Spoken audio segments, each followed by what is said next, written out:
ક્યારેય વિચાર્યું છે કે હજારો કિલોમીટર દૂર પશ્ચિમ એશિયામાં કોઈ સંઘર્ષ થાય તો એની સીધી અસર આપણા ઘર સુધી કેવી રીતે પહોંચી શકે છે? આ માત્ર આંતરરાષ્ટ્રીય હેડલાઇન્સ નથી. આ એક એવી વાર્તા છે જે ભારતના ઉદ્યોગોને, રૂપિયાની કિંમતને અને છેવટે આપણા સૌના જીવનને સ્પર્શે છે. ચાલો આ આખી સાંકળને સમજીએ. આ સવાલ કદાચ થોડો અજીબ લાગે નહીં કે ભાઈ 3000 કિલોમીટર દૂર ચાલી રહેલા વિવાદને કારણે ગુજરાતના કોઈ ઔદ્યોગિક વિસ્તારમાં આવેલી ફેક્ટરીને તાળા કેમ લાગી જાય? પણ આ જોડાણ એકદમ વાસ્તવિક અને બહુ શક્તિશાળી છે. ચાલો આ ગૂંચને ઉકેલીએ. આખી કહાનીની શરૂઆત થાય છે દુનિયાના નકશા પર આવેલી એક નાનકડી પણ અત્યંત મહત્વની જગ્યાથી.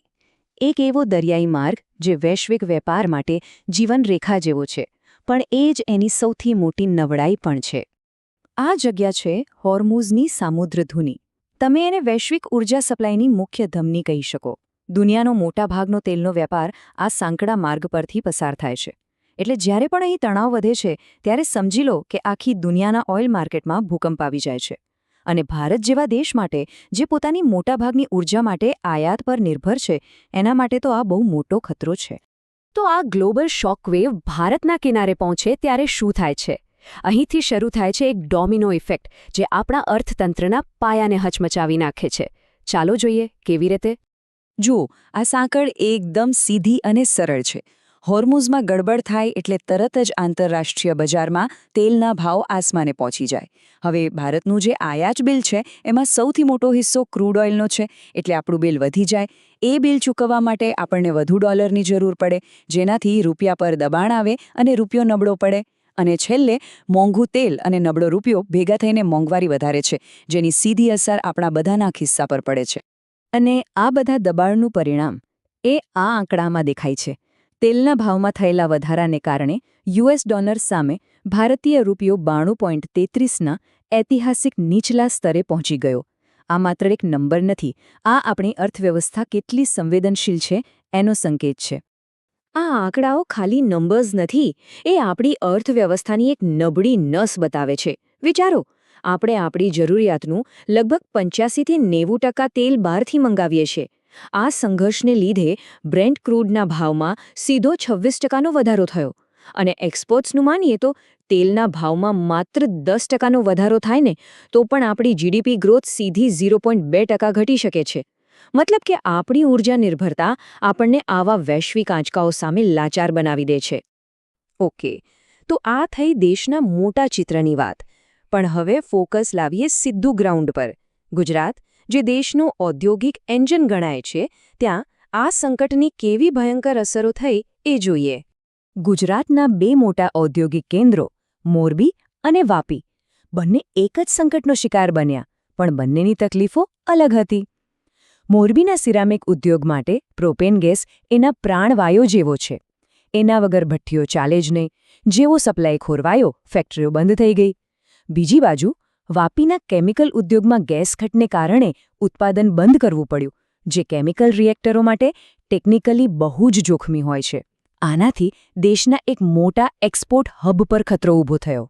આંકડાઓ તો એક વાત છે, પણ ત્યાંની વાસ્તવિકતા શું છે એ આ એક વાક્યમાં સમાઈ જાય છે, જે સ્થાનિક અહેવાલોમાંથી લેવાયું છે. જે વિસ્તારો ક્યારેક મશીનોના અવાજથી ગુંજતા હતા, ત્યાં હવે એકદમ શાંતિ પથરાઈ ગઈ છે. આ માનવીય નુકસાનની અસલી તસવીર છે. હવે જરા આંકડા પર નજર કરીએ, જેથી ખ્યાલ આવે કે નુકસાન કેટલું મોટું છે. સાબરકાંઠામાં ખાલી 5 યુનિટ બંધ થવાથી 2,500 લોકો બેરોજગાર થઈ ગયા. દક્ષિણ ગુજરાતના વાપી, સરીગામ અને ઉમરગામ જેવા વિસ્તારોમાં 8,000થી વધુ ઉદ્યોગોને ગેસ સપ્લાયમાં 50%નો કાપ સહન કરવો પડ્યો.